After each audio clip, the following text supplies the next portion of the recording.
avec nous, Finance Innovation. Alors, je me présente, je suis Célia Sanchez, je suis directrice des projets européens et partenaire conseil au sein du pôle Finance Innovation et les clusters de la finance digitale en France. Nous regroupons un écosystème de 600 membres, dont 400 sont des startups des six secteurs d'activité différents, dont la banque, l'assurance, la gestion d'actifs, la finance, l'immobilier, la finance durable solidaire et je crois que j'ai tout dit. Aussi, nous regroupons les banques, les assureurs et les asset managers de la place, des investisseurs et des experts conseils comme Bartel aujourd'hui.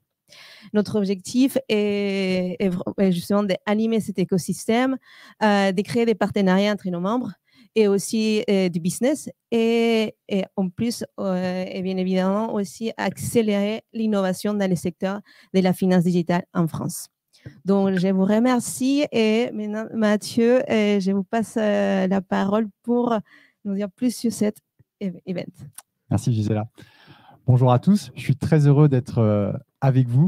Je suis Mathieu Gosselin, je suis associé en charge des services financiers chez Bartel. Alors, quelques mots sur Bartel. On a un cabinet de conseil en organisation pluridisciplinaire. Nous accompagnons nos clients dans leur transformation stratégique, organisationnelle, digitale et environnementale. Et sur les sujets de durabilité, il y a un thème qui émerge très fortement ces derniers mois, cette dernière année, c'est le sujet de la biodiversité. Alors, je m'en félicite à titre personnel, tellement le sujet est critique, mais je vais laisser les experts qui vont venir prendre place en parler.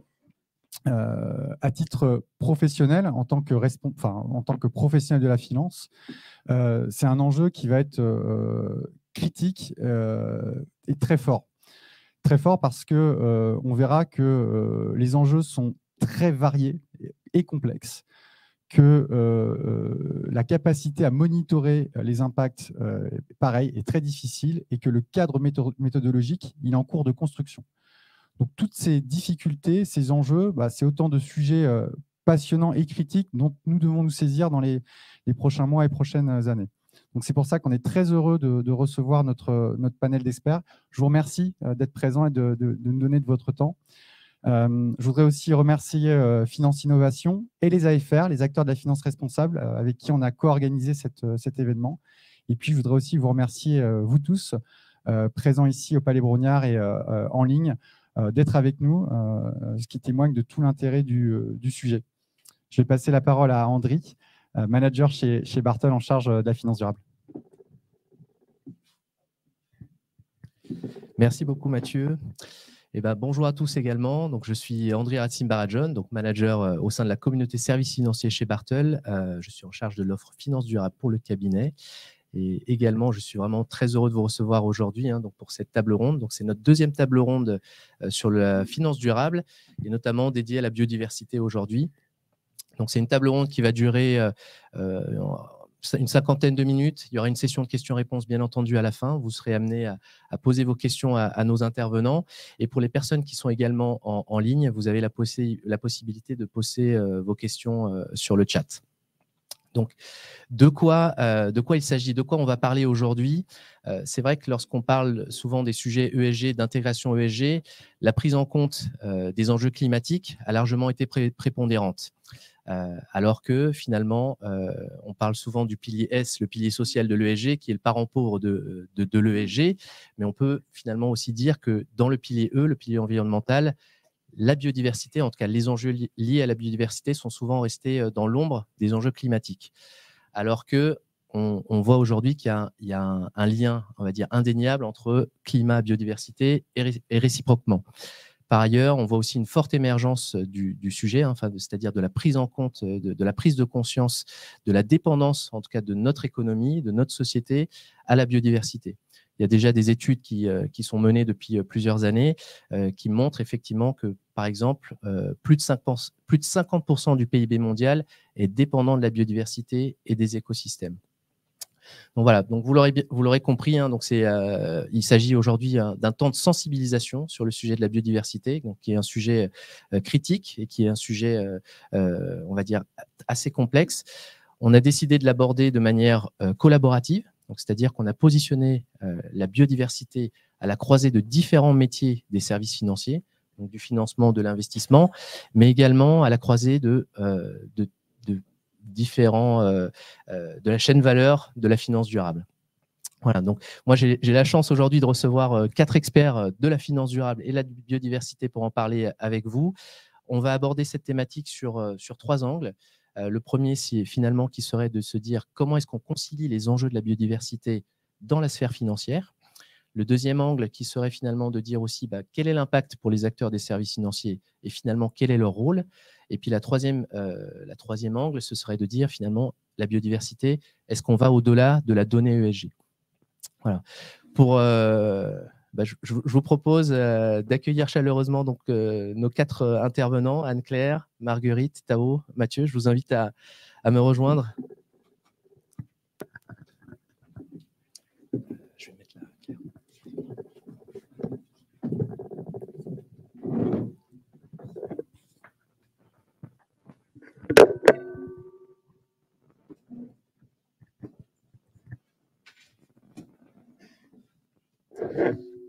Très bien. Bonjour à tous, bonjour à tous les 4.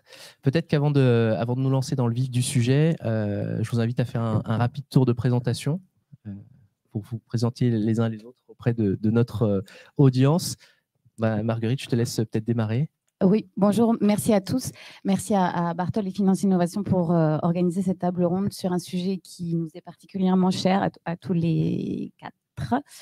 Donc Marguerite Culot, je travaille à l'Institut de la finance durable, qui est juste en dessous, ici au Palais Brognard, et on est un institut qui est une branche de Paris Europlace et qui rassemble les principaux acteurs financiers et leur écosystème qui sont investis sur les sujets de finance durable et qui veulent participer à la transformation écologique de la finance pour justement essayer de soutenir une économie réelle qui soit durable, c'est-à-dire respectant les limites planétaires. Je laisse Tao te présenter. Oui, bonjour à tous et merci encore pour l'invitation. Donc, Tao Fabregas, je m'occupe de la stratégie environnement hors climat, donc notamment sur les sujets liés à la biodiversité et les capitales naturels. Et donc, du coup, mon rôle est quand même de définir la stratégie du Crédit Agricole sur le sujet de la biodiversité et d'intégrer ces sujets, ces enjeux le mieux que possible. Voilà. Bonjour à tous, merci pour cette invitation. Donc, je suis Anne-Claire Impérial, responsable ESG chez Sycomore. Donc, Sycomore est une société de gestion basée à Paris. Nous sommes 75 collaborateurs. Et nous sommes particulièrement engagés sur les thématiques de la finance durable et de l'investissement socialement responsable. Nous sommes d'ailleurs société à mission. Donc, notre mission étant donc finalement d'orienter nos investissements pour contribuer à une économie plus durable et inclusive. Et donc, mon rôle au sein de Sycomore, c'est effectivement d'animer notre recherche ESG dans le cadre de nos analyses et de nos relations avec les entreprises dans lesquelles nous sommes investis, et aussi plus largement de contribuer au développement de l'offre ISR de Sycomore. Bonjour à tous et à toutes. Mathieu Morin, donc CEO et cofondateur d'Iceberg Data Lab. Nous sommes une fintech basée à Paris, européenne, indépendante, spécialisée dans les solutions de données ESG. Et nous avons commencé, je dirais, cette mission par le sujet qui nous tient le plus à cœur, car à l'époque, et encore aujourd'hui, il était largement sous-servi et sous-traité en termes de solutions disponibles, notamment à savoir la biodiversité. Merci beaucoup pour cette présentation.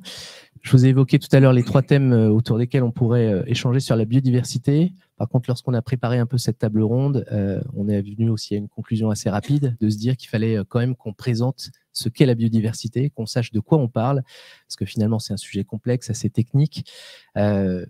Marguerite, est-ce que tu peux finalement nous en dire plus sur ce qu'est la biodiversité aujourd'hui? Pourquoi est-ce qu'on en parle?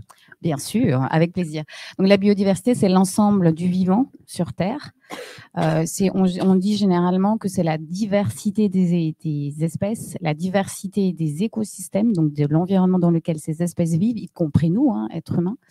Et c'est surtout les liens d'interdépendance entre ces espèces et l'environnement. Dans les espèces, il y a évidemment la microbiodiversité, donc les microbes, les bactéries, les champignons, jusqu'à la macrofaune, les éléphants et les baleines, par exemple. Et c'est surtout l'importance de l'interdépendance et des liens qui existent entre ces différentes espèces, faune et flore, et leur milieu, qui fait cette richesse de la biodiversité. Très clair. Du coup, la biodiversité, on a posé le cadre. Parlant des enjeux, finalement, on parle souvent des services écosystémiques. De quoi il s'agit? Pourquoi est-ce que c'est important d'en parler? Alors, en général, on parle des contributions écosystémiques de façon assez, d'une vision anthropiste, c'est-à-dire avec l'utilité que nous apporte la nature. Donc, il y a différents types de valeurs. L'IPBES, qui est le GIEC de la biodiversité que vous connaissez sans doute tous, on répertorie un certain nombre, comme la Fondation pour la recherche de la biodiversité, qui a un bon papier sur les valeurs de la biodiversité dans la FRB, qui répertorie plusieurs services ou valeurs ou contributions. Il y a les services d'approvisionnement, donc c'est tout ce que nous apporte vraiment la vision utilitariste de la nature. C'est globalement dit, il y en a 4 gros, c'est l'alimentation évidemment, et Tao pourra nous en parler, du lien entre l'agriculture et l'homme. Il y a tout le matériel pour l'énergie, donc la biomasse.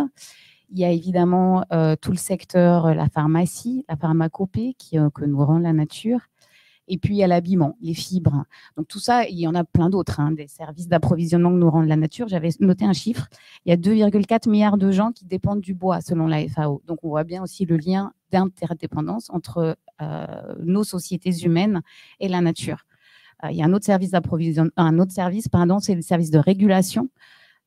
Donc, c'est par exemple le stockage du CO2, c'est la prévention contre les inondations et c'est notamment l'importance des zones humides qui sont comme des éponges, ou la purification de l'eau.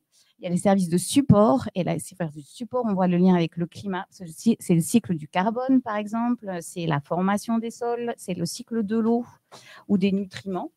Et puis, il y a tous les services culturels et c'est ce que nous apporte la biodiversité en termes de spiritualité ou des paysages. On sait que, et depuis le Covid et le lockdown, on sait que les personnes qui ont été en contact visuellement avec de la nature ont vécu un lockdown, comment on dit en français encore?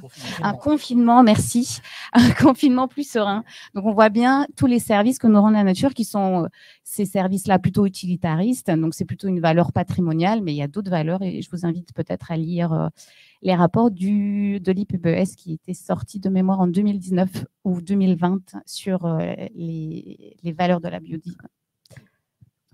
C'est très clair. Donc, l'IPBES est allé un peu plus loin aussi. Donc, finalement, en définissant notre manière de comprendre et d'agir en tout cas sur les impacts de la biodiversité, en définissant les 5 pressions exercées par les activités humaines.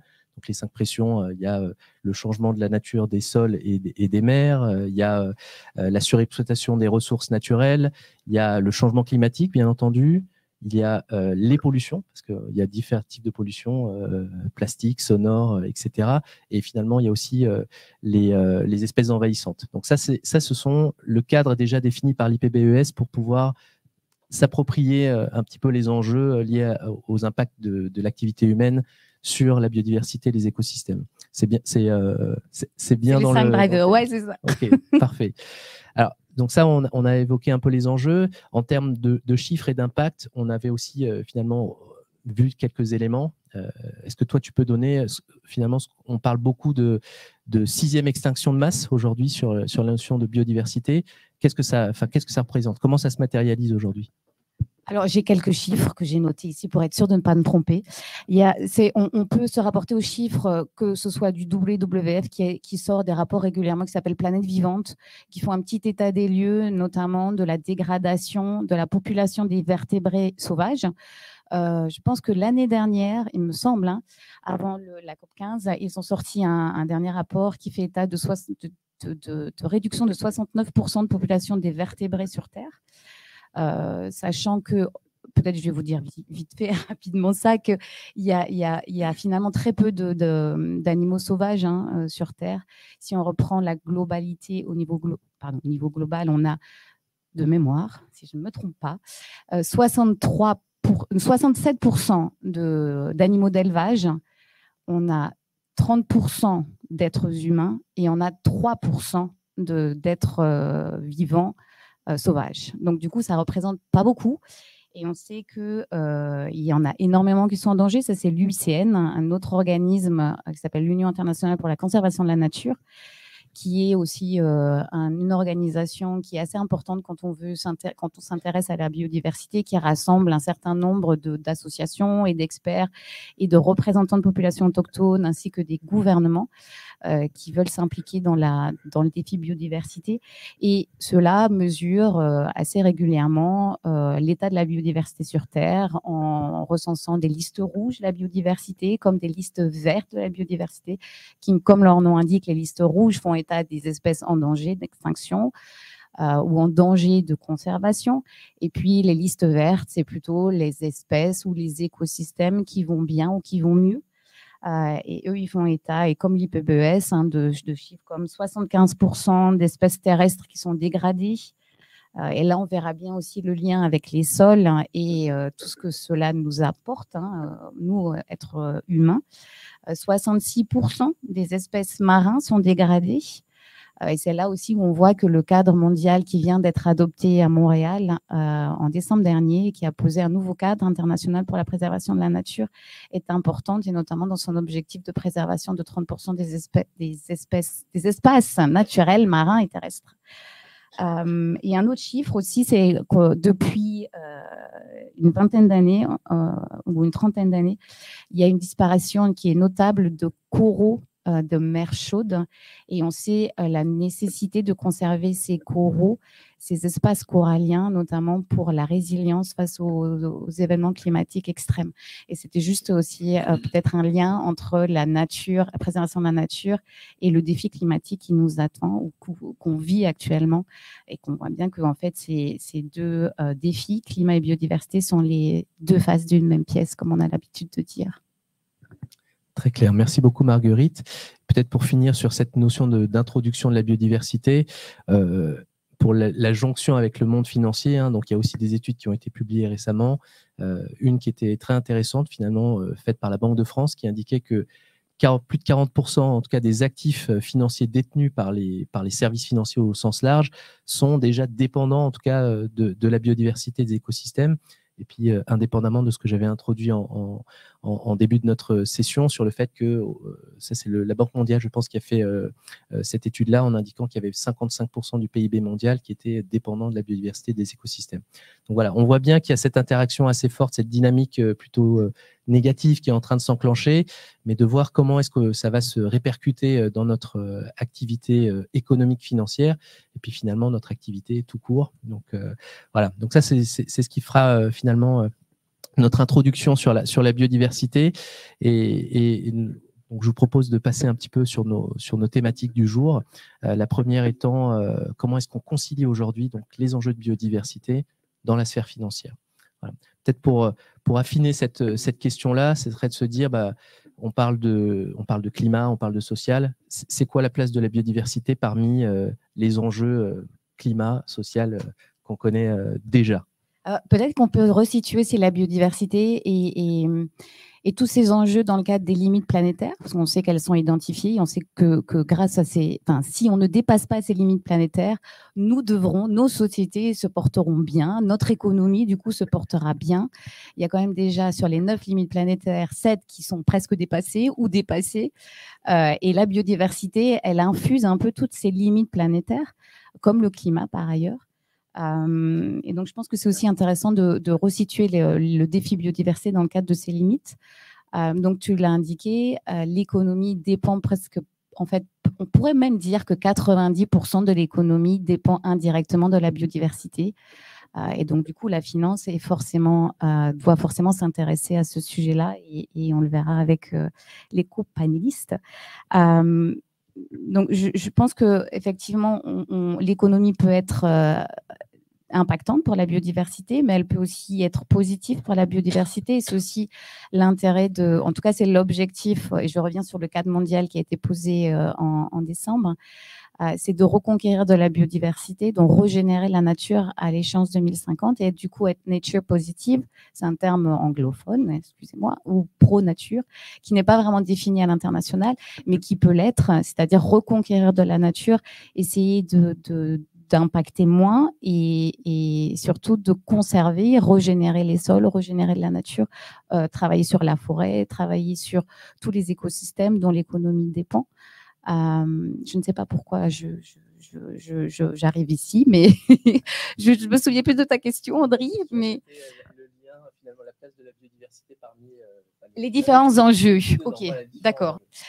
Et peut-être aussi faire un petit focus sur le social, parce que c'est aussi important, sachant qu'on traite de l'ESG et qu'il y a le S qui importe beaucoup. La biodiversité, elle est très locale, contrairement au climat, où c'est plutôt macro, où c'est les émissions qu'on émet ici auront des répercussions au Sahel, par exemple.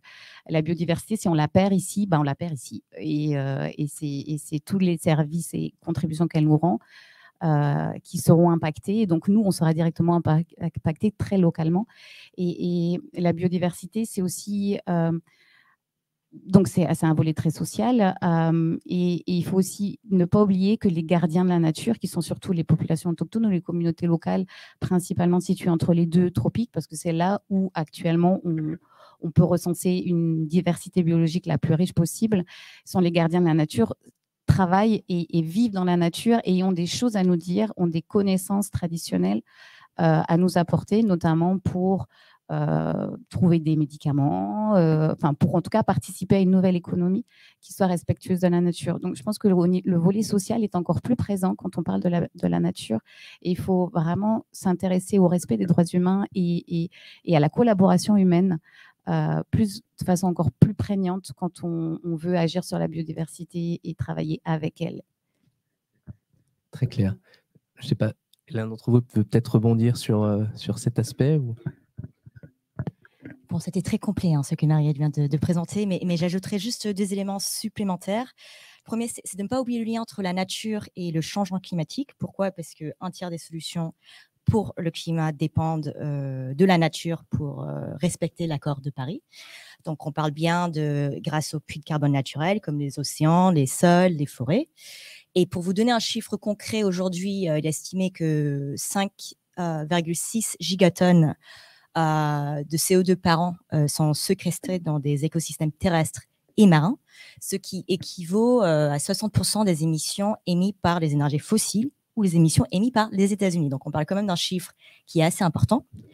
Et puis, deuxième chose, et ça a déjà été évoqué plusieurs fois, mais il faut bien l'ancrer, quand on parle de la moitié du PIB qui dépend de manière significative ou modérée des services écosystémiques, on parle bien de 44 000 milliards de dollars. Donc, on parle d'un chiffre qui est assez important.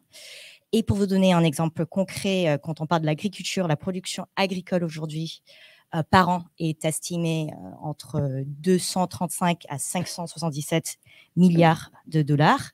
Et aujourd'hui, selon l'IBES, l'équivalent du GIEC, elle est menacée par la disparition des abeilles. Donc, on voit quand même les implications au niveau social, parce que à partir du moment où on n'arrive plus à s'alimenter, on aura des crises sociales. Donc, il faut bien le prendre en compte. Et je ne sais pas si je t'ai ajouté. Merci pour cette mise en perspective sur le sujet de se dire comment est-ce que vous, dans vos métiers respectifs, comment est-ce qu'aujourd'hui on prend en compte la biodiversité, comment est-ce qu'on valorise finalement cette notion de biodiversité. Je sais peut-être, Anne-Claire, c'est des choses que vous regardez chez Sycomore. Oui, tout à fait. Effectivement, chez Sycomore, on a eu à cœur sur les sujets environnementaux, effectivement, d'avoir une approche la plus holistique possible. Donc, effectivement, on a choisi en 2015, quand on a souhaité développer une offre d'investissement sur les solutions à la transition écologique, on a participé au développement d'une métrique qui s'appelle la Net Environmental Contribution, qui est développée aussi par Iceberg Data Lab aujourd'hui, et qui finalement est une métrique qui couvre les différents enjeux environnementaux. Donc, on n'est pas uniquement sur une métrique climatique, mais on est aussi sur la prise en compte des enjeux de biodiversité et de ressources. Et l'avantage de cette métrique, c'est qu'elle est effectivement donc holistique, multi-enjeux, et aussi qu'elle a une approche en analyse de cycle de vie. Donc, en sous-jacent de cette NEC, nous utilisons des bases de données d'analyse de cycle de vie pour identifier finalement les impacts, les quantifier de manière scientifique, les impacts environnementaux des différentes solutions proposées par les entreprises. Et in fine, grâce à cette matière disponible dans les bases de données d'analyse de cycle de vie, nous pouvons positionner, l'ANEC se positionne sur une échelle de moins 100% à plus 100%, et on raisonne par chaîne de valeur. Donc, par exemple, sur la chaîne de valeur de l'alimentation, on va positionner les différentes solutions pour s'alimenter en fonction de leur rapport nutritionnel et de leurs impacts environnementaux. Et on va évaluer finalement le repas moyen aujourd'hui pour s'alimenter. On va regarder ses impacts environnementaux et sa correspondance sera de 0%. Et ensuite, toutes les solutions pour s'alimenter qui auront moins d'impacts environnementaux seront dans le positif. Donc, on y retrouvera l'alimentation végétale et biologique. Et puis, dans les négatifs, les solutions pour s'alimenter qui auront des impacts environnementaux bien plus importants, comme la viande, par exemple. Et on va pouvoir positionner comme ça ces différentes solutions en fonction de l'apport. Donc, ce qui est important dans la NEC aussi, c'est qu'on a choisi de raisonner par unité fonctionnelle. Donc, c'est qu'est-ce que nous apportent ces produits et services, et en fonction de ce qu'ils nous apportent, comment on les positionne au regard de leurs impacts environnementaux. Et in fine, pour orienter nos investissements vers les solutions dont nous avons besoin, nous ciblons nos investissements sur les NEC positives. Et c'est comme ça que nous avons construit notre solution d'investissement sur la transition écologique. Et c'est une métrique qui, au-delà de cette offre d'investissement, est prise en compte dans toutes nos analyses. Donc, à chaque fois qu'on analyse une entreprise sur les enjeux ESG, dans la partie environnementale, la NEC sera une composante clé pour la partie finalement quel est le positionnement de l'offre de produits et services au regard des enjeux de transition écologique. Et je dirais plus largement sur les enjeux environnementaux, on suit bien sûr cette approche de double matérialité et qui est vraiment cruciale quand on parle de biodiversité. Et on parlait justement donc des dépendances des modèles économiques à la biodiversité. Donc c'est dans les deux sens finalement, c'est comment l'entreprise dépend finalement pour son activité de ses services écosystémiques, et dans l'autre sens, comment elle les impacte elle-même à travers son activité sur le plan positif ou négatif, et comment saisir ces risques et opportunités. Et donc c'est tout l'objet de notre analyse environnementale aujourd'hui chez Sycomore. Donc vraiment cette approche holistique et incluant bien évidemment les enjeux de biodiversité. Très clair. Merci beaucoup pour cette mise en lumière, Anne-Claire. Là, on évoquait finalement, vous êtes assez engagé chez Sycomore, donc vous déployez cette méthodologie qui est celle de la NEC. Mais si on devait prendre une vue de hauteur sur se dire quel est le cadre aujourd'hui, est-ce qu'il existe déjà des cadres, on va dire, d'un point de vue réglementaire? Enfin, il y en a déjà aujourd'hui, mais quels sont vos leviers, en tout cas d'action, les uns les autres sur ces différents sujets réglementaires, initiatives de place? Où est-ce que vous vous positionnez et qu'est-ce que vous trouvez le plus, on va dire, moteur sur le sujet? Oui, donc en termes de levier, je dirais qu'il y en a plusieurs. Le premier, c'est le levier réglementaire. Parce que grâce à la réglementation, je pense que voilà, les entreprises comme les institutions financières aujourd'hui sont poussées à mieux comprendre leurs impacts, leurs dépendances, risques et opportunités liées à la biodiversité, à la nature de manière générale. Donc, c'est un levier assez important. Et par ailleurs, mais je te laisserai compléter. En tout cas, pour les financements, je peux dire qu'au niveau européen, ce reporting-là sera obligatoire à partir de 2025, théoriquement, sur l'exercice de 2024. Donc, il faut tout de suite, en tout cas pour nous, qu'on commence à travailler sur ces sujets-là. Ensuite, il y a un deuxième levier qui est assez important, et bon, c'est lié aux dépendances sur les services écosystémiques, c'est la notion de risque. C'est-à-dire qu'à partir du moment où nos clients ou des entreprises dans lesquelles on investit ne sont plus en capacité d'exercer leur activité parce qu'ils ont des problèmes avec leur chaîne d'approvisionnement, en termes de matériaux, en termes de ressources naturelles, par exemple l'eau, qui est un sujet clé en France en ce moment, ça va nous apporter des énormes risques parce que finalement, c'est nous qui avons apporté un financement. Donc, clairement, il y a un enjeu lié au risque qui est d'ailleurs aujourd'hui en cours d'étude par plusieurs banques centrales, justement, pour comprendre l'impact de perte de biodiversité sur la stabilité du système financier. Donc, il y a une notion réglementaire et aussi une notion de risque, je dirais. Oui, effectivement, pour compléter sur les enjeux réglementaires pour la sphère financière, donc on a effectivement en France l'article 29 de la loi énergie-climat qui effectivement est a été assez pionnière finalement par rapport à ses pairs européens en positionnant la biodiversité parmi les enjeux à couvrir. Et donc, nous devons en tant qu'acteurs financiers définir notre stratégie en matière de biodiversité. Et effectivement, le cadre proposé désormais suite à la COP15 est très important, et le développement de la TNFD, donc la Task Force for Nature for Financial Disclosure, est aussi très important. Et effectivement, nous, Sycomore, en tant qu'acteurs de la finance, nous sommes engagés auprès de la TNFD pour également adapter et faire évoluer en permanence notre stratégie capital naturel au regard de ces cadres qui nous sont proposés à l'international, et pour aussi nous aider à s'approprier ces enjeux. Et on va parler juste après de l'enjeu de la donnée, bien sûr. Donc, au-delà de ces cadres, de l'ambition de prendre en compte les enjeux de biodiversité, c'est comment on fait techniquement. Donc, je n'irai pas beaucoup plus loin, puisque je pense que Mathieu en parlera bien mieux. Mais effectivement, c'est comment accompagner aussi, en tant qu'acteur financier, le développement de métriques et d'outils pour mieux appréhender ces enjeux de la biodiversité. Donc effectivement, nous sommes aussi avec d'autres investisseurs, nous participons au développement donc de la Corporate Biodiversity Footprint dont on parlera avec Mathieu tout à l'heure. Je vais juste rajouter aussi encore quelque chose sur les initiatives de place ou les initiatives à l'international. Tu as mentionné la TNFD et c'est vraiment très, très intéressant. Si vous pouvez suivre, ils ont un super site. Ils vont sortir leur premier cadre de reporting volontaire au mois de septembre. En fait, ils sont dans un processus itératif depuis 2 ans. Donc, ils mettent à disposition des acteurs un cadre volontaire avec des métriques, des targets, des méthodos, des stratégies. Et puis, ils demandent aux acteurs, que ce soit corporate ou institution financière, de les tester. Et puis après, ils reviennent sur leur cadre pour proposer toujours un cadre qui colle le mieux au marché. Donc ça, c'est une initiative super intéressante. Il y a d'autres initiatives qui sont notamment portées par des investisseurs. C'est la Nature Action 100. Encore un mot anglais, désolé. Ce sont des investisseurs du monde entier qui se rassemblent pour pouvoir engager des entreprises, 100 entreprises au niveau mondial, qui sont les plus impactantes pour la biodiversité, et justement accompagner une transformation du modèle d'affaires de ces entreprises afin qu'elles soient le moins impactantes pour la biodiversité. Et sinon, une autre initiative de place, et je vais faire la publicité de l'Institut de la finance durable, c'est de regrouper les acteurs et de faire en sorte de partager les bonnes pratiques, de partager l'utilisation de certains outils et les difficultés que les uns ont rencontrées, notamment pour leur reporting à 29 LEC, dont Anne-Claire a mentionné l'existence et la nouveauté et l'innovation que ça représente.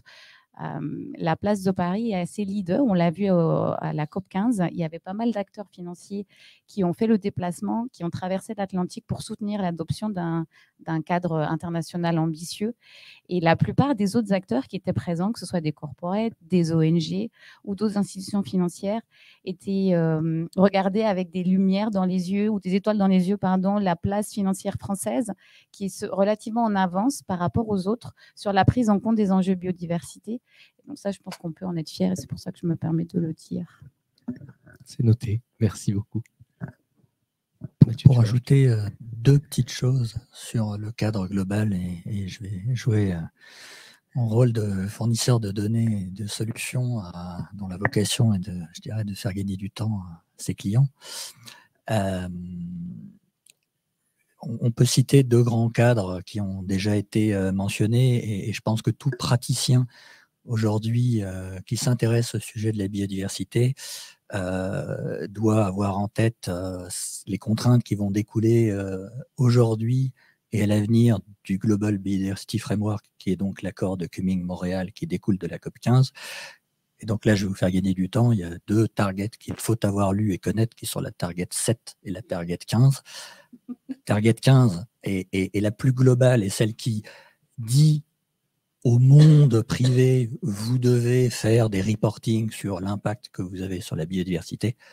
Et ça, c'est concrètement l'entrée dans l'ère du reporting, d'abord voluntary, puis mandatory un jour, et d'où va découler les objectifs, le suivi, les liabilities, et la target, et là on est dans le macro, et la target 7, tu as raison en anglais, 7, qui donc est plus concrète et commence à donner une idée de ce que ça veut dire en termes de transformation des modèles d'activité et des modèles économiques, le fait de maîtriser, réduire plus exactement l'impact que les secteurs d'activité ont sur la biodiversité et qui traite lui directement de l'excès d'intrants, donc de nutriments, donc l'azote typiquement, et la saturation des sols et des eaux en raison de l'azote, et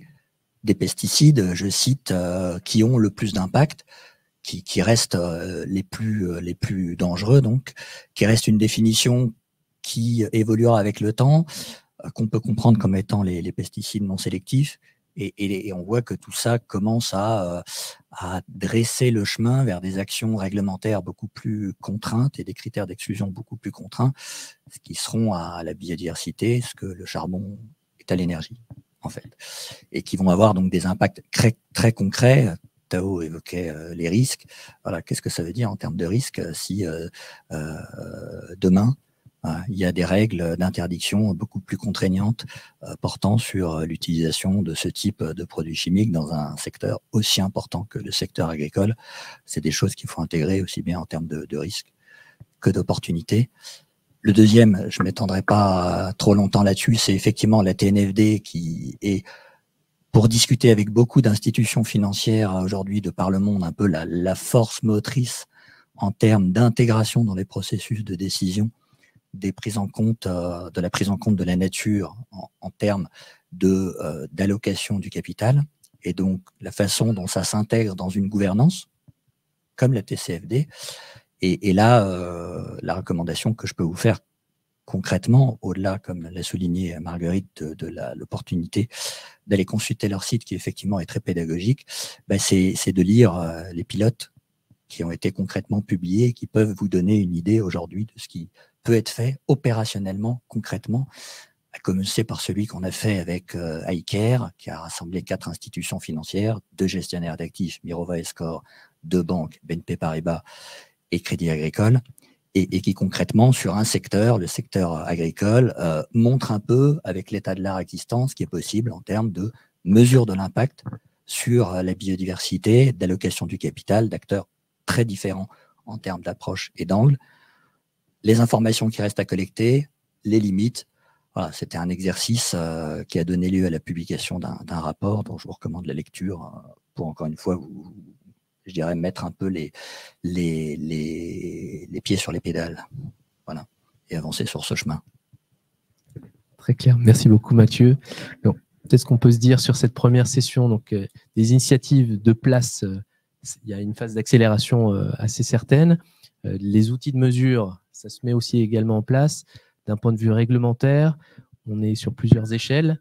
Il y a plutôt une échelle plutôt volontariste, qui est dans le cadre et la TNFD, et plutôt un cadre réglementaire ou international, donc la COP15 2022, décembre 2022 qui s'est mise en place. On a SFDR aussi, c'est vrai qu'on ne l'a pas évoqué, peut-être que Anne-Claire, tu pourras en dire 2 mots. Et au niveau européen, il y a la taxonomie européenne aussi au niveau européen. Donc là, récemment, les 4 derniers objectifs, en tout cas de la taxonomie européenne, faisant mention de la biodiversité, sont en cours actuellement de consultation. Et puis, au niveau local, français, on va dire, on a l'article 29 qui est finalement le plus avancé sur les sujets de biodiversité. Est-ce qu'on a fait le tour, en tout cas, des sujets régulatory? Très bien.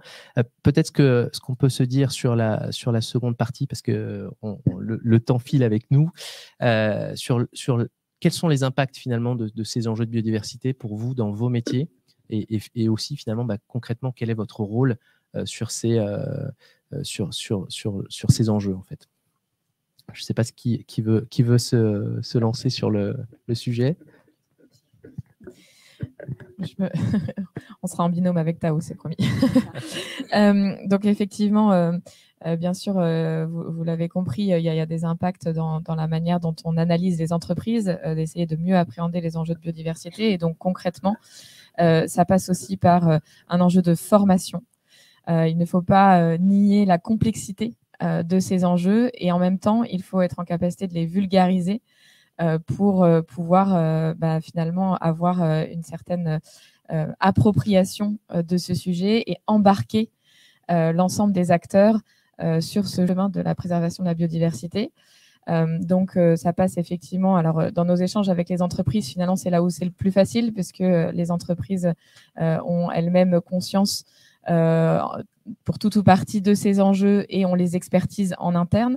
Mais effectivement, avoir accès au bon niveau d'expertise au sein des entreprises pour nous, en tant qu'investisseurs, pouvoir mener à bien notre analyse. Ensuite, bien sûr, au sein de notre équipe de gestion, donc former les gérants, former nos analystes sur ces sujets de biodiversité, former aussi les équipes de risk management qui doivent elles-mêmes réfléchir au développement d'outils sur la partie gestion des risques, comment adapter nos outils de gestion des risques pour prendre en compte ces enjeux. Et finalement, l'équipe commerciale, et ça c'est clé, puisque derrière, nous rendons compte, notre objectif, c'est de rendre compte aussi de notre empreinte biodiversité dans nos investissements, avec la partie mesure, et que veut dire cette mesure et qu'est-ce qu'elle signifie dans nos reporting, et donc ça, c'est nos commerciaux qui sont en première ligne pour finalement traduire ces éléments auprès de nos clients. Et aider nos clients à appréhender ces nouvelles données qui sont mises à leur disposition dans les reportings des produits financiers.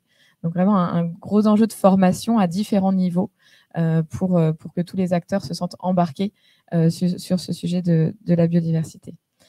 Et si je termine juste sur cette partie, du coup, l'impact pour nous, il y a effectivement le fait de la nécessité de développer des nouveaux outils. Et donc, j'en parlais tout à l'heure et on détaillera plus tard. Mais effectivement, accompagner le développement de métriques qui nous permettent de mieux mesurer ces enjeux, ça fait partie de notre rôle aussi en tant qu'acteur financier et nous le faisons aujourd'hui. Merci. Côté investisseur, côté peut-être financeur, côté financeur, mais côté groupe, parce qu'on est quand même je pense que l'enjeu pour nous, c'est qu'on est un groupe qui est quand même assez divers. On a des métiers différents. Donc, je dirais de manière générale, au Crédit Agricole, nous avons une démarche assez naissante sur la biodiversité. Mais ceci dit, il y a certains métiers qui sont plus en avance que d'autres, notamment notre gestionnaire d'actifs Amundi, notre banque d'investissement CACIB et notre assureur Crédit Agricole Assurance. Donc, ils sont pas tous au même niveau. Et c'est évident hein, pour les deux premiers métiers que je viens de citer, c'est parce que Amundi, CACIB sont beaucoup plus présents à l'international et donc du coup, par conséquence, ils sont plus exposés à ces enjeux liés à la biodiversité. Par exemple, je peux citer la déforestation qui, au niveau international, est quand même un enjeu clé. Donc ça, c'est un peu la difficulté que nous avons au sein de Crédit Agricole S1, en tout cas pour intégrer ces enjeux. Et puis, deuxième point, je partage tout à fait ce qui a été dit par Anne-Claire, c'est que l'enjeu de sensibilisation est très important chez nous, mais je pense pour l'ensemble des acteurs financiers. Parce que la biodiversité, la nature, je pense de manière générale, est un sujet qui... nouveau, c'est pas le bon terme à utiliser, mais par rapport au climat, n'a pas la même progression, on peut dire. Et il faut tout d'abord commencer par définir ce que c'est la biodiversité, ce que c'est la nature, qu'est-ce que c'est le capital naturel, parce qu'on parle de plusieurs choses en même temps. Ensuite, de bien faire les liens entre les institutions financières et la perte de biodiversité, ce que ça va vouloir dire. Et ensuite, il faudra adopter bien évidemment des métriques qui vont nous permettre justement à quantifier tous ces impacts, ces dépendances, ces risques, etc. Donc, en termes de sensibilisation, je trouve on va continuer à former l'ensemble de nos collaborateurs et nos métiers. Mais justement, quand on n'a pas de métrique universelle, qui est le cas pour les enjeux liés à la biodiversité et à la nature, ça rajoute quand même de la complexité quand on essaye de sensibiliser l'ensemble de nos collaborateurs qui sont déjà, de manière générale, très surchargés. Donc, j'arrêterai là. Très clair. Ça me permet peut-être d'aller un peu plus loin sur cette question, finalement. Vos investisseurs, enfin, vos clients, au final, comment est-ce que vous les incitez aussi? Là, vous avez eu la vision de comment est-ce que vous, acteurs engagés, financeurs ou investisseurs, prenez le pas sur ce niveau d'acculturation. Comment est-ce que vous aussi, vous diffusez finalement ces enjeux auprès de vos clients? Qui peut essayer d'étayer là-dessus? Alors, je pense que finalement, à travers finalement, la transparence de notre approche, voilà, nous publions depuis plusieurs années notre stratégie capital naturel qui explique la manière dont nous prenons en compte l'ensemble des enjeux environnementaux. Donc, effectivement, c'est vrai qu'à travers la NEC que je vous ai décrite plus tôt, c'est un énorme travail effectivement d'échange avec les clients qui sont très focalisés empreinte carbone. Qui a beaucoup de limites, puisqu'on a besoin d'acteurs qui génèrent des émissions directes pour construire nos trains de demain. Si on prend les métriques carbone à notre disposition aujourd'hui qui prennent très peu en compte le scope 3 aval, on a énormément de limites à utiliser cette métrique, alors que la NEC a justement essayé de dépasser les limites de l'empreinte carbone et en traitant en plus les autres enjeux environnementaux. Et donc, on voit que ce travail, c'est un travail de longue haleine. En même temps, une fois qu'on on positionne les entreprises sur cette échelle de moins 100 à plus 100, les choses deviennent très intuitives. Et en même temps, il y a des cadres internationaux, il y a des initiatives de place autour du net zéro qui poussent les acteurs à être focus carbone. Et donc, c'est vrai qu'on a certaines difficultés et dans les appels d'offres aussi que l'on reçoit, parfois les points d'attention qui sont mis en avant ne paraissent pas toujours être les bons. Et en même temps, il y a quand même beaucoup de clients aussi qui nous poussent dans cette voie de contribuer justement à la R&D autour des sujets environnementaux. Et donc, c'est quand même beaucoup valorisé aussi dans les questionnaires d'appel d'offres sur la manière dont on participe à ce développement de la R&D sur ces sujets. Et finalement, c'est du coup à travers notre offre de produits d'investissement qu'on va pouvoir travailler avec nos clients et eux-mêmes ont ces cadres réglementaires aussi. Donc, voilà, c'est là où on a un terrain d'entente, évidemment, pour aborder ces sujets avec nos clients. Cadre réglementaire et CSRD, du coup, Alors, non, mais je pense aussi à l'article 29 LEC pour les investisseurs institutionnels, finalement, où ils ont eux-mêmes cette obligation de leur côté. Okay. Très clair. Est-ce que l'un d'entre vous veut appuyer un petit peu ce point?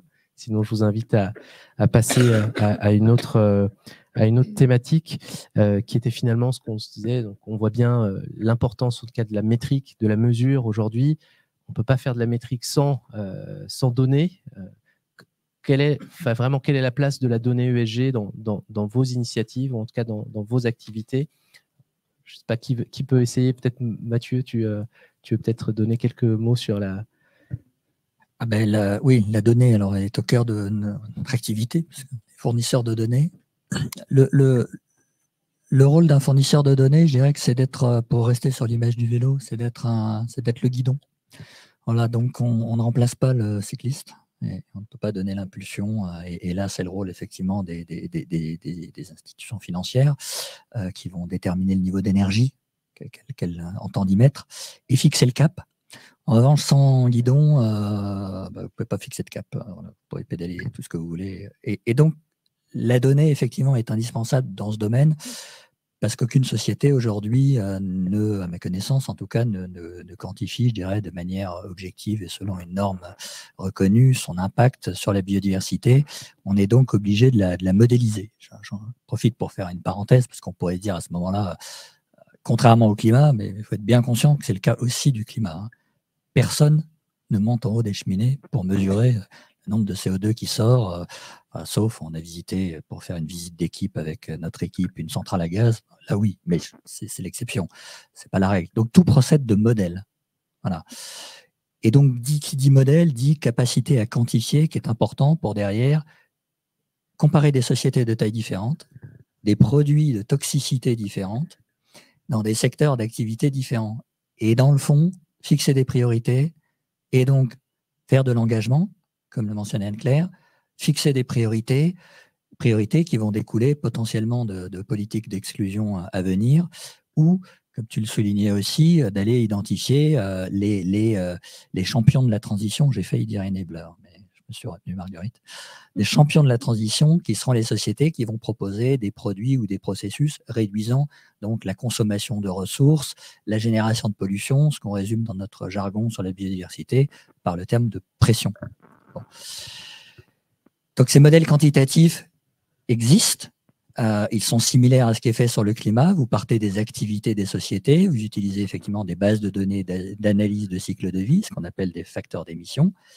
Et là, vous produisez des chiffres qui, en utilisant une métrique qui a été mise dans le domaine public par PBL, donc l'Institut néerlandais de l'environnement, qui est utilisé par d'autres fournisseurs de données, CDC Biodiversité, et maintenant d'autres qui sont arrivés sur le domaine de l'empreinte biodiversité. Donc, c'est les kilomètres carrés MSA, donc une notion d'artificialisation équivalente. Donc, on dit, compte tenu de la taille de la société, de la sévérité de son activité et de la localisation de ses actifs les plus polluants, là où la pollution est locale, puisqu'il y a aussi des sources de pollution globales, émissions de gaz à effet de serre en premier chef, bah, c'est comme si vous construisiez un parking au milieu d'une prairie qui va faire X mètres carrés, kilomètres carrés.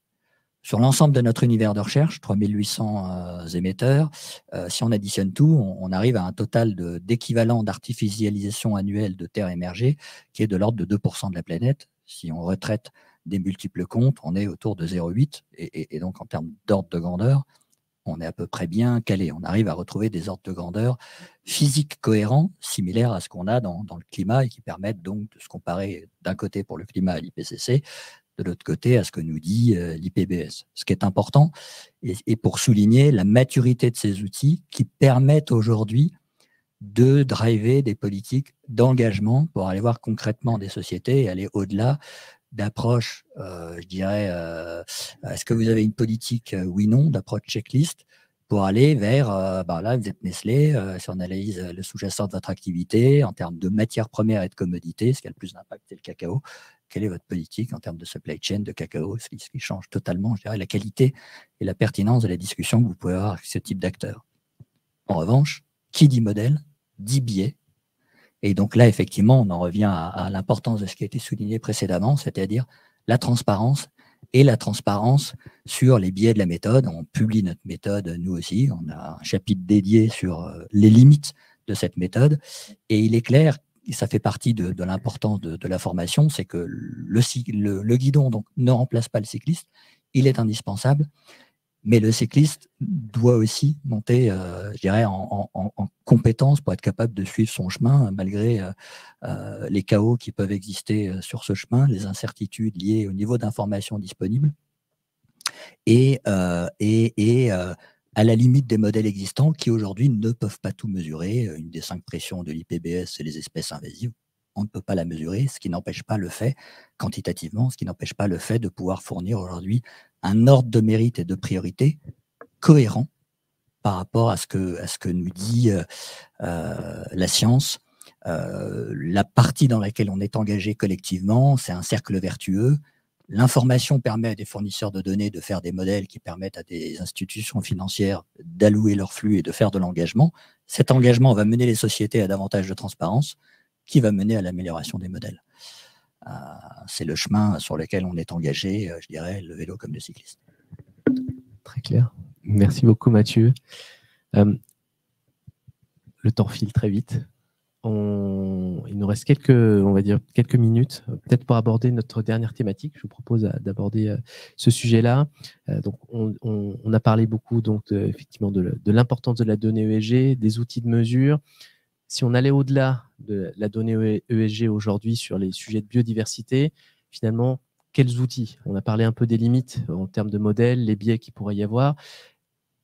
Ça de côté, quels sont aujourd'hui finalement les autres outils qui nous permettent d'intégrer et d'avancer et d'être toujours dans l'action sur les sujets de biodiversité? Je sais que peut-être, Anne-Claire, je vous cible parce que vous avez des choses très intéressantes chez Sycomore. Oui, effectivement, on l'a bien compris, la donnée est indispensable pour nous aider dans nos analyses, dans nos décisions d'investissement. On a choisi chez Sycomore en fait de développer une stratégie capital naturel en 3 axes. Donc le premier axe, c'est éviter, le deuxième, c'est flécher, et le troisième, c'est engager. Donc éviter, ça passe par finalement une politique d'exclusion. Donc il y a selon nous des activités qui aujourd'hui, quand on parle de préservation de la biodiversité, de contribuer à l'atteinte des objectifs de l'accord de Paris, il y a des activités qu'on ne peut plus financer. Et ces activités-là, elles font partie de notre politique d'exclusion. Et sur la thématique de la biodiversité, nous avons choisi d'exclure aujourd'hui les producteurs de pesticides chimiques. Donc c'est voilà, une première exclusion. Bien sûr, il y aurait plein d'autres choses à faire. Je pense que c'est quelque chose en exploration encore aujourd'hui. On parle beaucoup de déforestation aussi, et c'est un sujet qui est pris en compte par le label Greenfin, qui labellise donc les fonds qui sont engagés sur des solutions à la transition écologique. Donc on a nous aussi un fonds labellisé Greenfin. Voilà, ça passe effectivement, c'est le premier axe, c'est d'éviter les activités les plus destructrices. Le deuxième axe, donc fléché, vous l'avez compris, c'est prendre nos décisions d'investissement en connaissance complète des risques et opportunités et effectivement à travers du coup l'ANEC, la CBF et notre méthodologie d'analyse qui nous aide dans cette voie, et effectivement des critères qui sont définis sur chacun de nos produits d'investissement en fonction des stratégies de chaque fonds. Et puis le dernier, engagé. Donc effectivement, Mathieu l'a bien évoqué. C'est également dans notre rôle d'accompagner les acteurs économiques aujourd'hui. Donc Sycomore est un acteur de la finance cotée. Donc nous accompagnons des grands acteurs de l'économie aujourd'hui. Et si nous avons ce choix de faire de l'investissement responsable, c'est parce que nous avons la conviction que nous pouvons accompagner ces acteurs-là dans leur transformation. L'accompagnement dans cette transformation, elle passe par le dialogue, par effectivement finalement un partage d'expertise. Bien sûr, c'est l'entreprise qui a le plus haut niveau d'expertise, mais nous aussi, en développant notre propre expertise des enjeux biodiversité, climat, sociaux et de gouvernance, nous leur apportons aussi un fabuleux benchmark finalement des meilleures pratiques disponibles, et nous essayons qu'elles se disséminent finalement dans notre univers d'investissement. Et donc ça, c'est un rôle majeur que nous avons aussi et qui fait partie de notre stratégie. Très clair.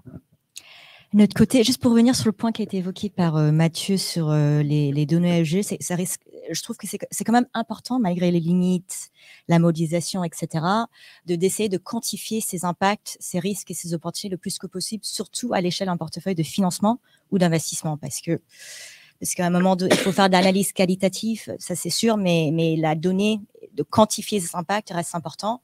Et de toute manière, avec la réglementation européenne qui va venir, ces données-là, ces modèles-là vont s'améliorer au fur et à mesure parce que ces informations deviendront disponibles. Donc, je voulais juste souligner quand même parce que c'est un point important et parce que ça joue quand même un rôle dans les politiques sectorielles que nous avons au sein du Crédit Agricole SA. Par exemple, pour donner un exemple concret sur nos financements des grandes entreprises, nous nous sommes engagés à ne pas financer de projets ou d'activités localisés auprès des zones sensibles. Par exemple, les sites à côté du patrimoine UNESCO, les sites Ramsar, etc. C'est quelque chose que nous ne ferons pas. Donc, c'est très clair. Et en plus de ça, dans nos politiques sectorielles, qui couvrent plusieurs secteurs comme les forêts, le charbon, les mines, etc., nous nous sommes aussi engagés à appliquer des standards internationaux comme les IFC Performance Standards, notamment le PS6, qui est lié à la biodiversité, et nous sommes aussi signataires des principes Équateur. Donc, en termes d'outils, depuis 2003 d'ailleurs pour CACIB, mais ça montre que voilà, il y a la donnée ESG et ensuite il y a des politiques soit d'investissement, soit de financement qui du coup doivent être appliquées pour justement avoir ce dialogue avec les entreprises qu'on finance, dans lequel on investit. Très clair. Mathieu, tu veux peut-être rajouter quelque chose dessus? Oui, pour peut-être terminer sur une dernière vision concrète et opérationnelle de la façon vue d'un investisseur. Dans cette thématique peut être intégrée concrètement aujourd'hui dans des produits, puisqu'on est au Palais Brongniart. Je peux vous renvoyer à 2 exemples qui reflètent bien le type d'intégration. historiques qu'on voit dans l'investissement responsable, qui sont les 2 ETF sous-tendus donc fabriqués sous-tendu par un indice, excusez-moi, fabriqué par Euronext et alimenté donc avec nos données, donc avec le Corporate Biodiversity Footprint. L'un qui a été développé par les équipes d'HSBC et qui suit des logiques d'exclusion des sociétés ayant le plus fort impact sur la biodiversité, et l'autre par BNP Paribas AM qui suit cette fois une politique de best in class de sélection. Voilà, ce qui peut être une illustration opérationnelle, concrète, du niveau de maturité aujourd'hui dans le signal qui permet de l'intégrer dans des stratégies de gestion très concrètement, puisqu'on est au Palais Brongniart. Okay. Très bien dit. Écoutez, il est 10h35. Merci beaucoup pour vos interventions respectives. Je vous propose de passer à une session de questions-réponses si vous en avez dans l'assistance. N'hésitez pas, on peut vous passer le micro. J'arrive.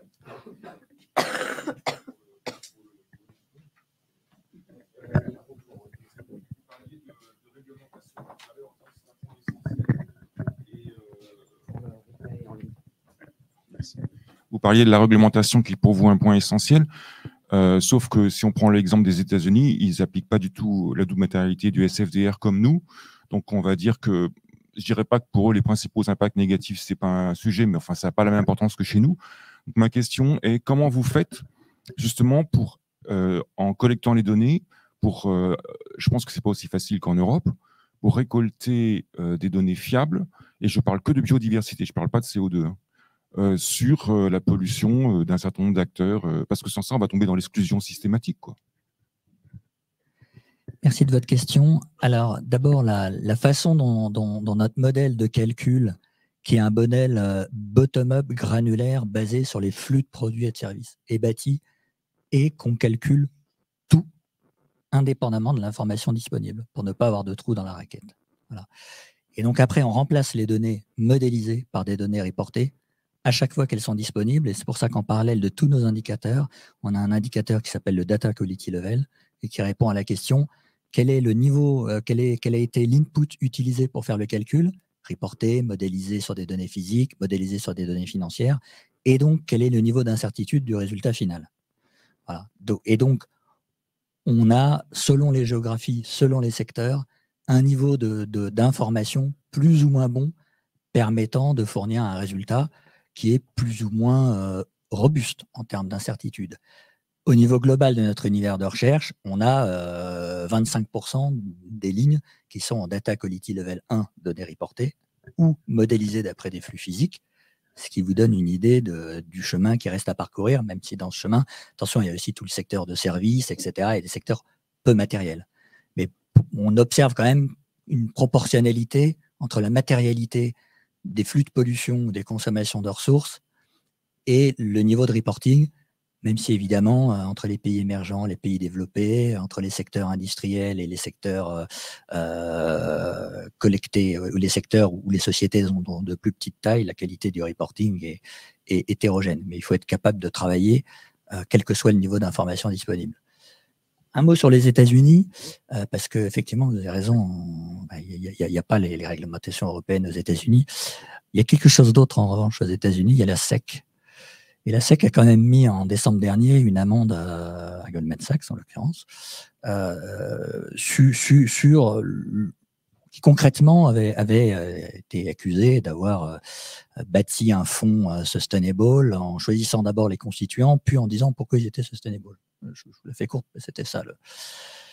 Et donc, ma conviction personnelle, c'est que le driver des États-Unis viendra en fait du régulateur et de la menace du gendarme qui s'étendra d'ailleurs, je pense, au-delà du territoire américain. Donc, je serais plus confiant sur la rapidité de l'intégration de cette thématique aux États-Unis, parce que tôt ou tard, vous allez avoir le même type d'action, cette fois sur des thématiques capital naturel, et où là encore, il est possible d'objectiver le fait qu'il y a un travail de sélection fait sur des approches scientifiques ou pas.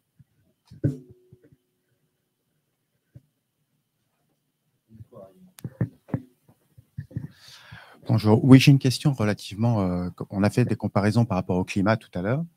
Moi, j'ai regardé pas mal de rapports LEG 29 sur la décennie 2021. Il y a très peu d'objectifs quantifiés et planifiés sur la biodiversité aujourd'hui. Est-ce que ça va être possible de le faire au même titre qu'on le fait pour le climat, où il y a des scénarios de référence, où il y a pas mal de choses? Aujourd'hui, c'est vrai que on sent qu'on est plutôt au niveau de ce marché-là, dans les essais, dans les expérimentations. Moi, ce que j'aimerais savoir, s'il va y avoir possibilité pour les acteurs financiers de définir des vrais projets, des vrais objectifs, un petit peu comme pour le climat. Je vais répondre rapidement parce que ce sera un lien. En fait, le premier essai reporting article 29 Next, c'est celui qui est disponible en ligne et c'est le premier essai. Donc, on voit d'ailleurs, il y a l'ADEME, je pense, hein, vous pouvez trouver en ligne la synthèse des… je pense que cette année-ci, ce sera meilleur et l'année prochaine, ce sera encore meilleur. Et donc, on apprend en marchant. Je ne sais plus qui l'avait dit tout à l'heure, mais c'est vraiment ça sur les sujets biodives, et notamment parce qu'en France, on est un peu pionniers, on est les premiers à faire. Et donc, du coup, forcément, on galère un peu avant d'être sûr d'être sur la bonne voie et de tenir le guidon convenablement, si on reprend la métaphore du vélo.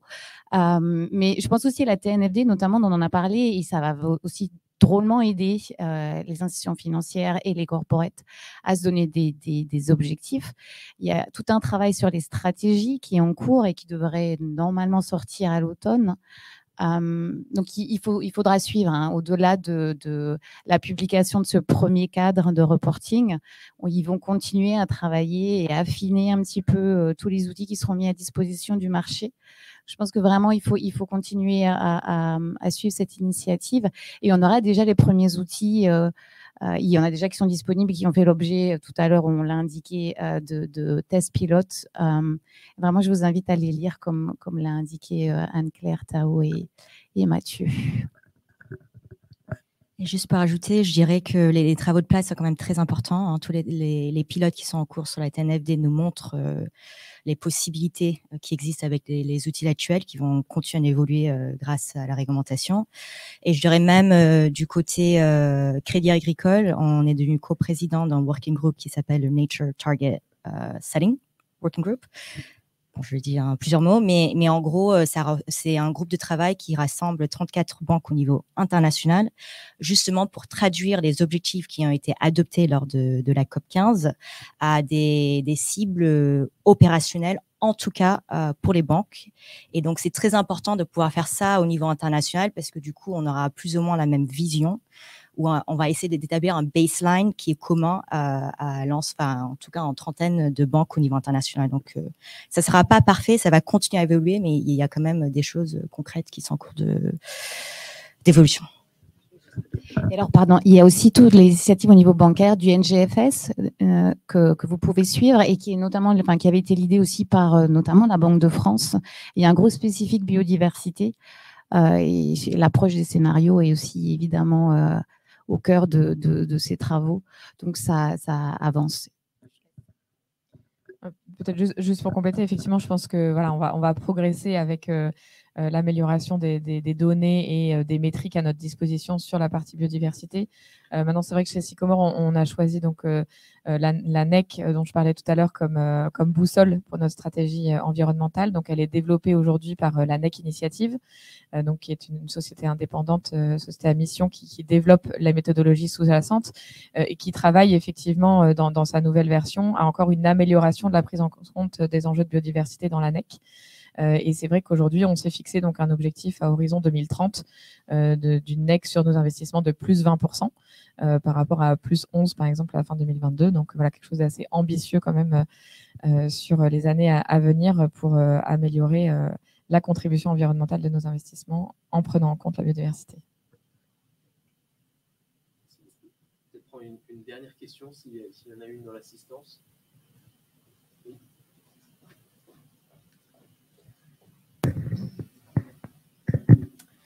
Merci à tous les quatre pour vos interventions.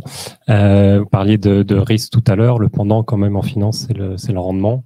Pour prendre l'exemple d'un autre produit financier que les ETF que vous avez mentionné, il y a les 4 bonds où voilà, on sait que le niveau de rendement exigé est très important. Alors certes, c'est pas un produit dénué de rythme, mais on sent quand même une certaine déconnexion et un manque de connaissances. Et vous parliez de l'importance de quantifier ce risque.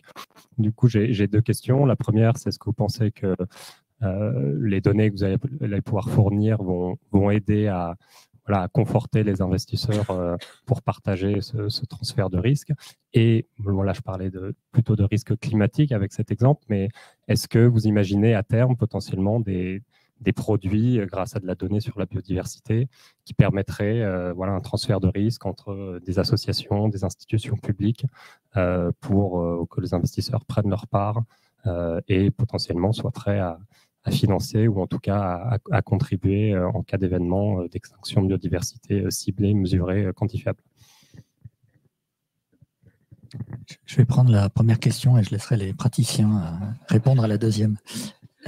Sur la première question, Audencia a publié un papier de recherche il y a 2 mois, si ma mémoire est exacte, utilisant nos données et cherchant à répondre à la question suivante. Est-ce qu'on détecte dans les décisions de marché l'impact de la COP15? Et j'en suis le premier surpris, leur conclusion était oui. Ça vous donne un élément de réponse à votre première question sur est-ce que ces vecteurs de création de valeur, nonobstant l'argument de long terme, qui est que de toute façon, il y a une COP climat et une COP biodiversité, et quand vous voyez l'impact que toutes les COP climat ont eu sur la transformation de secteurs économiques, notamment dans l'électricité, pour ne mentionner que lui, wait and see pour la biodiversité, le chemin est devant nous, mais il n'est pas backtestable. Néanmoins, on voit déjà dans les choix d'allocation d'actifs l'impact d'annonces liées typiquement à la COP15, ce qui est un début de réponse.